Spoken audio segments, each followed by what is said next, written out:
तो भाई मैंने व्हाट इफ सीजन 3 का सेकंड एंड थर्ड एपिसोड देख लिया है। जहाँ इसके फर्स्ट एपिसोड को एक्सप्लेन करते हुए तो मैं पहले ही वीडियो बना चुका हूँ, जो आपको नीचे डिस्क्रिप्शन में मिल जाएगी। और इस वीडियो में हम एपिसोड सेकंड और थर्ड के बारे में बात करेंगे, तो एंड तक जरूर देखना। तो व्हाट इफ के सीजन 3 के एपिसोड सेकंड का नाम है what if Agatha went to Hollywood.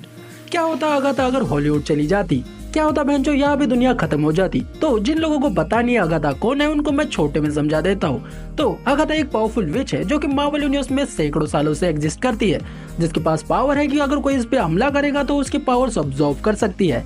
और इसी पावर का इस्तेमाल करके वो इस एपिसोड में एक सेलेस्टियल्स की पावर भी ले लेती है। पर ऐसे नहीं, शुरू से शुरू करते तो 1970s के एराज में अगाथा हॉलीवुड चली जाती है, जब वो हॉलीवुड में मूवीज बनाने लगती है। स्टार्क पिक्चर, जिसके मालिक हॉवर्ड स्टार्क है, वही अपने टोनी के पापा वो एक फिल्म कंपनी चलाते हैं जिसकी मेन स्टार अगाथा है। वो अगाथा को लेके एक मूवी बना रहे, पर अगाथा के अलग प्लान्स है। जहाँ अगाथा अर्थ के कोर में जो सेलेस्टियल पड़ रहा है, तैमूर उसकी पावर्स ऑब्जॉर्व करना चाहती है और उन पावर से वर्ल्ड पे रूल करना चाहती है। तो वो सभी इटर्नल्स को ढूंढती है और उनके पावर्स ऑब्जर्व कर लेती है, जिसमें इकारिस, थीना और बाकी सभी इटर्नल्स शामिल है सिवाय किंगो के। पर जब तैमूर की पावर्स ऑब्जर्व करने के लिए वो स्पेल एक्टिवेट करना चाहती है तो वो होती नहीं है, क्योंकि उसमें एक किंगो की पावर मिसिंग होती है। और क्योंकि किंगो बॉलीवुड का एक बहुत बड़ा स्टार है, तो उसे मूवी के लालच देके अगाथा हॉलीवुड बुला लेती है, जब दोनों में सलाह होती है और वो अगाथा को तैमूर की पावर्स ऑब्जर्व करने में मदद करता है। की वजह से अगाथा पूरे तैमूर की पावर्स ऑब्जर्व कर लेती है और एक गॉडेस बन जाती। पर जब ये बात आरिशम को पता चलती है, वो तुरंत अर्थ की तरफ अटैक करने के लिए बढ़ता है। इसके बाद अगाथा जो तैमूर की पावर्स लेके एक सेलेस्टियल बीइंग बन चुके हैं, वो आरिशम से लड़ती है, जिसे वो एक स्पेल में बाइंड करती है और आरिशम का भी मैजिक छीन लेती है। पर अब उसके पास 2 सेलेस्टियल्स की पावर्स है, जिसके बाद वो अर्थ को अपने इशारों पे चलाना चाहती है। पर किंगो जैसे तैसे उसे समझा देता है और उसको शांत कर देता है।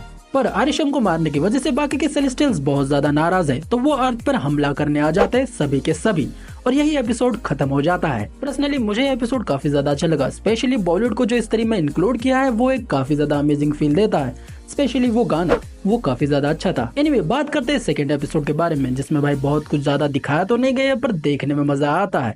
तो व्हाट इफ सीजन 3 के एपिसोड 3 का नाम है what if red guardian stop winter soldier. यानी कि क्या होता अगर रेड गार्डियन विंटर सोल्जर को टोनी के माँ बाप को मारने से रोक देता। तो इस एपिसोड में टोनी के माँ बाप को मारने का काम रेड गार्डियन को सौंपा जाता है, पर वो मना कर देता है, जिसके बाद वो विंटर सोल्जर को सौंपा जाता है। और क्योंकि विंटर सोल्जर ब्रेन वॉश था, तो वो इस मिशन को एक्सेप्ट कर लेता है, जिसके बाद ये चीज रेड गार्डियन को पसंद नहीं आती और वो विंटर सोल्जर को रोकने चला जाता है, और वो उसे रोक भी देता है, जिसकी वजह से भाई हॉवर्ड स्टार्क अभी कभी मरा ही नहीं। यानी कि टोनी स्टार्क कभी अनाथ नहीं हुआ, उसे धोखा नहीं मिला। पर ये कहानी उस तरफ नहीं जाती है, ये कहानी फॉलो करती है विंटर सोल्जर और रेड गार्डियन को। जब मिशन में फेल होने के बाद रेड गार्डियन और विंटर सोल्जर बाहर निकलने का रास्ता ढूंढते, और इस वजह से रेड गार्डियन और विंटर सोल्जर देश से बाहर निकलने की कोशिश करते हैं। पर जब ये न्यूज़ शील्ड को पता चलती है, तो वो विंटर सोल्जर और रेड गार्डियन को पकड़ने के लिए एक अपना सुपर हीरो भेजते हैं, जिसका नाम होता है जाइंट मैन, जो विंटर सोल्जर और रेड गार्डियन को परस्यू करने लगता है। बीच में ज्यादा स्टोरी नहीं है, पर भाई कॉमेडी में मजा आता है। के बाद भाई रेड गार्डियन और विंटर सोल्जर का मिशन फेल हो गया, इस वजह से वो लायबिलिटी बन चुके हैं, और इसी वजह से रेड रूम वाले उन पे अटैक कर देते हैं, जिसमें उनकी मदद जाइंट मैन करता है और तीनों मिलकर इन सबसे फाइट करते हैं। इसके बाद हाइड्रा वाले दोबारा एक बार विंटर सोल्जर को पकड़ के ले जाते हैं और उसको टॉर्चर करने लगते, उसका दोबारा से माइंड वॉश करने की कोशिश करते हैं। और वही रेड गार्डियन को शील्ड अपने अंदर एक नया जॉब ऑफर करता है, जिसके बाद वो न्यूयॉर्क बैटल में एवेंजर्स का पार्ट भी बनता है, जिसमें कैप्टन अमेरिका और रेड गार्डियन भाई दोनों एक साथ देखने को मिलते हैं। और इसी के साथ ये एपिसोड यही खत्म हो जाता है। इस एपिसोड में बहुत ज्यादा स्टोरी तो नहीं थी, पर भाई एक ह्यूमर एलिमेंट था, आपको देखने में मजा आता है और आप इंजॉय करते हो।